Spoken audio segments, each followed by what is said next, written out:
बाहाय माने प्रथम फार्स्ट माने सेरफांगुरि नेपालपारा भिसिडिसिनि आन्दाराव एबार बोसोरनिफ्राय फार्स्ट माने मोसौ बाजार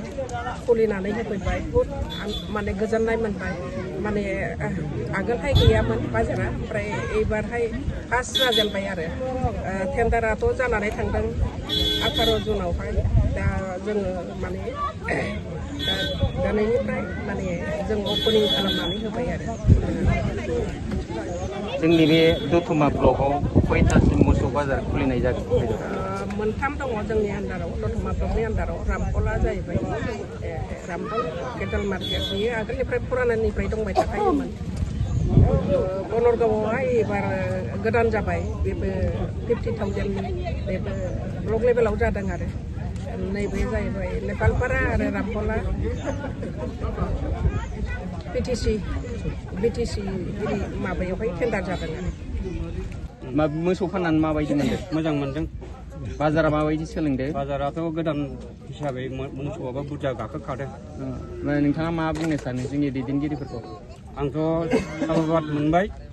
जेरै मोसौ बाजार सेरफांगुरि नेपालपारा एलेकायाव खुलिनानै गोजोन मोनबाय आङो जोंहा मोसौखौ फाननो मोना माबा मोना बेसेबां 7 बोसोर गोजोन बेसेबां खस्थ' जादों दा नै बाजार खुलिनानै जोंहा मोजां मोनबाय नै आं मोसौखौ मासे लाबोबाय 7,000नि फानबाय ओमफ्राय कमिटिनिफ्राय 300 थाखा बक्सिस मोनबाय आर'नाइ मोनबाय बहुत धन्यबाद मोनबाय आङो नोंथाङा गिबि खेब फानगिबि रायजो राजानिसिम मा फोरमायनो सानो आं मोजां मोनबाय बाजार खुलिनायखाय रायजोफोरखौ मा बुंनो सानो रायजोफोरखौ मोजां मोनबायब्रा आंबादि रायजोफ्राबो बाजाराव लाबोनानै फानथों बाजार खुलिनाय होबाय सेरफांगुरि नेपालपारा एलेकायाव बिराद धन्यबाद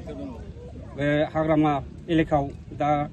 जोंनि सेरफांगुरि नेपालपारा बाजार खुलिनो मोनबाय मोजां जाबाय धन्यबाद ভাল লাগছে বহুত ভাল লাগছে তাতে আৰু আমাৰ হাৰকামা স্যার তাতে বাজারগুলা আৰু ভাল করে চলাবার দে তাতে কি কয় রাস্তা ঘাটে কোনো অসুবিধা যাতে না হয় আর যেন মানুষগুলা গরু বেচা করিবার লাগে সবাই পয়সার দরকার হয় কিবা ঠেকা হয় বেচাবার না পায় বহুত অসুবিধা হয় এবার ল'ৰা ছোৱালী পরিবার কারণে পয়সা না পায় গৃহস্থ মানুষ এটা কারণে বহুত অসুবিধা পাইছে এখন বাজার খুলছে বহুত ভাল লাগছে এই সেরফাংগুৰি বাজাৰ কিরকম হবলাই তুমি বিচাই ভাল বাজার খুলিবার লাগে ভাল হবার লাগে আর এতে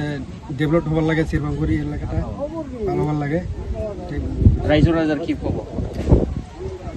রাইজো রাজার জন্য খুব ভালো রাজার কারণে বহুত ভালো গরু মানুষ